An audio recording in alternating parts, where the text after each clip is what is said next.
Paula Abdul, a dancer, choreographer, and singer. Her exotic appearance, as well as the energy that she emits from her small body, attracts people's eyes. Blessed with numerous talents, her activities are surely to extend from that of music, videos, and concerts on to movies and musicals. Welcome to the world of Paula, a dancing diva. Cool, crazy cool with you in this groove, crazy groove, baby act a fool. Hey, I'm cool, crazy cool with me in this groove, crazy cool, everything you need, sexy.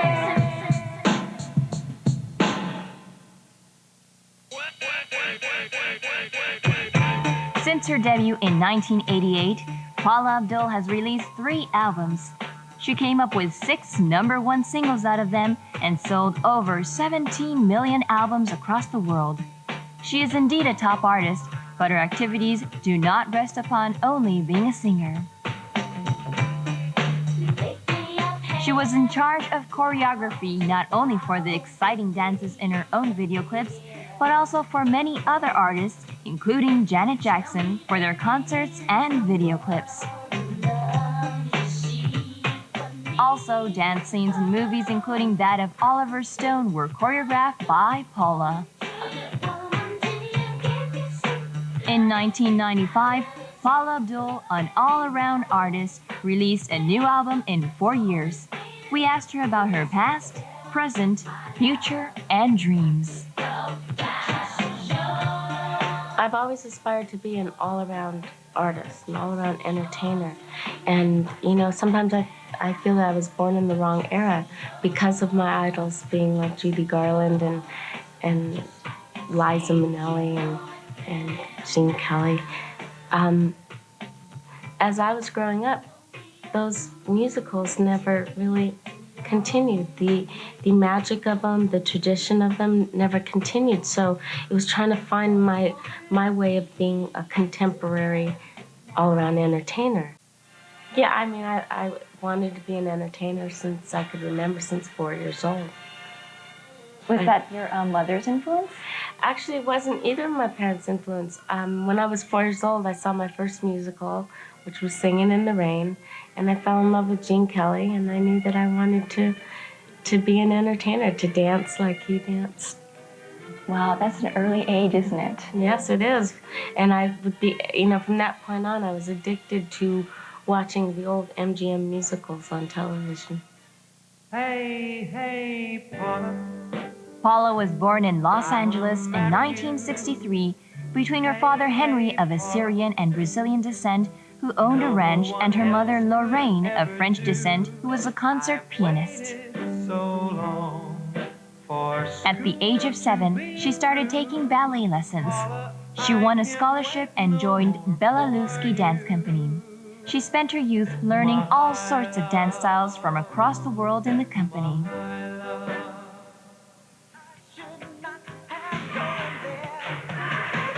When Paula was 18 years old, she went in for an audition for the cheerleaders of the Los Angeles Lakers to earn money to pay for college, where she was studying movie and television production. She passed the very competitive audition, where only one person was selected out of every 50 applicants. Half a year later, she was already in charge of choreography for the cheerleaders. In 1984, Jackson's, who happened to be watching the Lakers game, liked her choreography and asked her to choreograph their video clips and concert. This was the major debut for Paula Abdul as choreographer. Nasty boys don't mean a thing. Oh, you nasty boys don't mean a thing to me. Paula's choreography for the Jacksons clip Torture became the talk of the town, and she began to receive numerous offers from big artists, one after another. Among them, what made Paula's name known was her collaboration with Janet Jackson. The hard-edged dance that changed the old image Janet had up until then caused a big sensation, and Paula began to choreograph many big artists' clips and concerts from then on.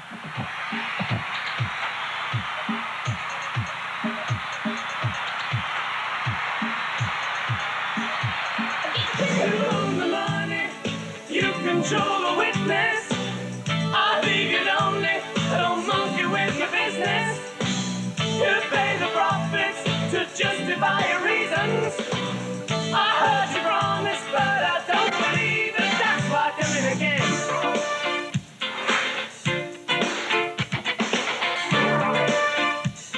Notorious.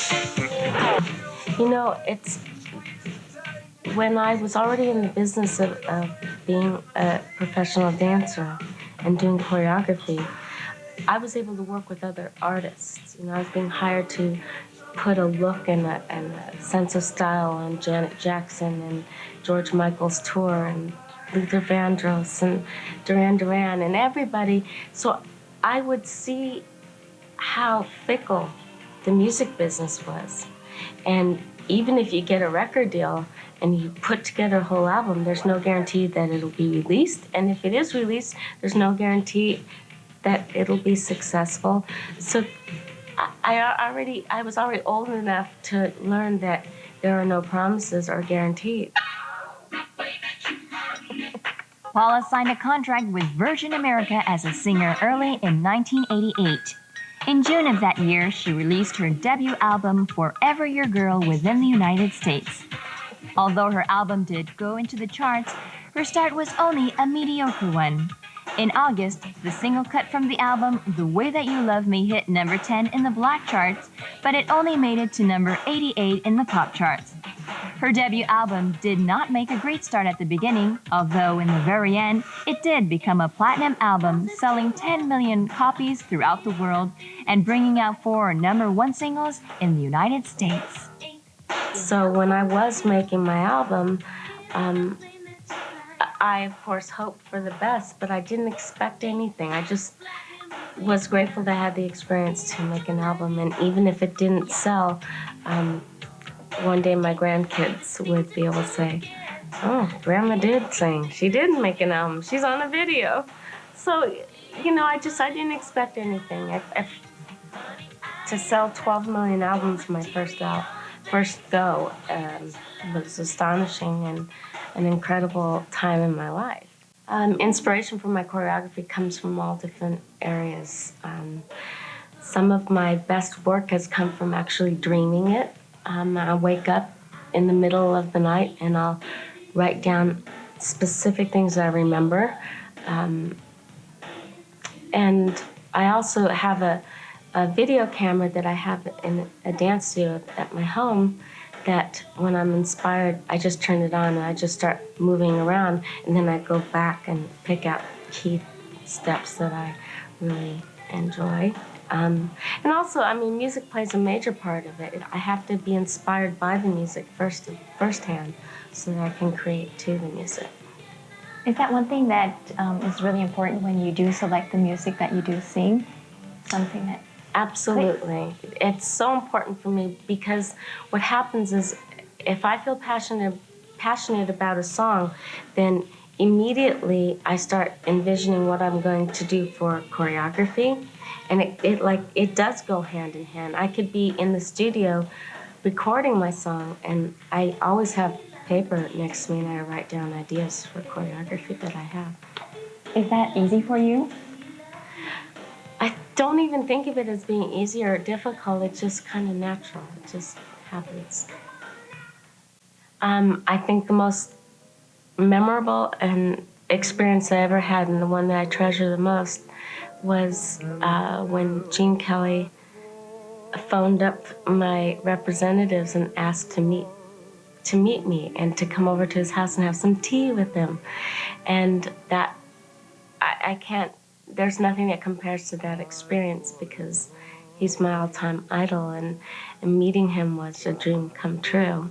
I had just released the Opposites Attract video, and I had made it public that it was an homage to Gene Kelly when he danced with the little cartoon mouse in Anchors Away.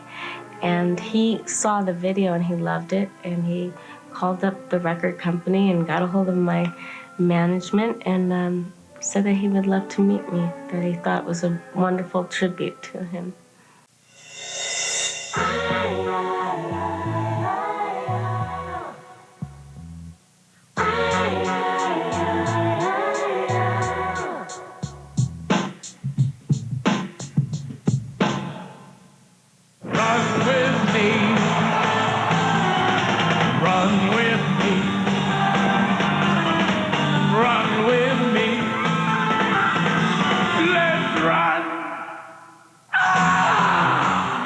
Stone's The Doors depicted the short but intense life of a legendary rock star, Jim Morrison.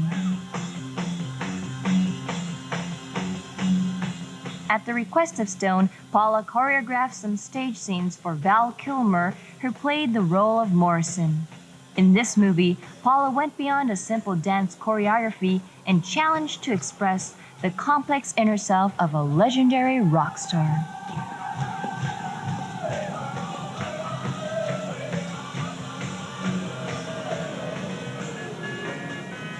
Paula has choreographed such movies as The Running Man, Dragnet, Bull Durham, and Coming to America. It's very challenging doing film choreography. It's very demanding. There are many people that you have to answer to. So forget the idea that I work for myself, because when I'm doing choreography for film or television, I have to deal with the director, the producers, the actual crew that are building the sets to make sure that the floor is okay for the dancing, the costume people to make sure that the costumes allow the dancer to dance. Everything, and the artists that you're working for, the people, the dancers or actors that you're choreographing for. So it's a lot of work, and I love it because it's challenging, because it makes me work hard, because it makes me remember that I had tremendous passion to do that type of work, and it really grounds me, because I thrive on learning from other people, and sometimes you get away from that when you're your own artist and you're doing your own thing. I thrive to jump in a dance class and be taught by someone else, or to be choreographing for a film or television show where they're telling me what they want from me. So it is definitely an area that I miss when I'm away from it for a long time. Hurry, hurry, lover, come to me. 3 years after the release of her first album, Forever Your Girl, which sold 10 million copies throughout the world, her second album, Spellbound, was released in May of 1991. Ooh, what you do to me? This album contains not only danceable songs, but also melodious songs that leave a strong impression of Paula Abdul as a singer. It overturned the stereotyped evaluation of hers as a choreographer turned dance singer. Inside your arms, I get It is a glamorous album, both quality-wise and volume-wise. It enjoys guest musicians like Prince and Stevie Wonder as well. I was creating my own contemporary version of being that all-around entertainer, and I'm grateful that there became an outlet for videos with the different stations that are available to do that, because it was my way of putting together mini musicals. And I want to continue the tradition as best as I can to be that all-around entertainer and to carry it on as much as I can. A lot of movie companies, studios, are very tentative about doing the traditional musical, and I'm hoping and praying that they'll take risks and try it and bring it back. It's just hard because there's so much available as far as videos and the different MTVs and the different outlets, because you get enough music and enough visual that they feel it might not be as embraced by the public as it used to be. And you studied like film and radio, like I guess mass medium. And do you ever think of like someday making your own film, maybe like of a musical or something of that sort? I think I might have to. I think that eventually it's going to come down to that where I do my own film and my own musical and my own take on it, and hopefully it will be successful and will open more doors to do more musicals. Like talking about musicals, have you ever thought of like Broadway? Like on the center stage if you... I've definitely toyed with the idea. I've been offered different Broadway musicals to do, and believe me, I've wanted to take the offer, but it's always been, unfortunately, when I'm ready to launch a new album or launch a world tour, so the timing hasn't been right. But I definitely want to do that as a part of my, like, what will I do in the next 10 years? What are some of the things I want to accomplish? I definitely want to do some Broadway. And hopefully the timing will work out next time. Hopefully for all of us, for you and the audiences, of course. Thank you. I hope so.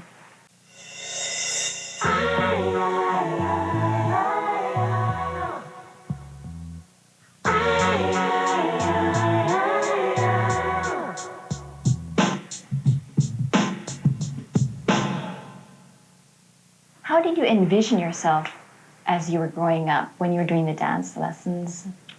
Really tall, really slender, and legs up to here. That's how I always envisioned. In my dreams, that's how I looked. Reality, though, when I was in class, is I was this short and everyone else was this tall. But, you know, I knew that I had something special that no one could take away from me.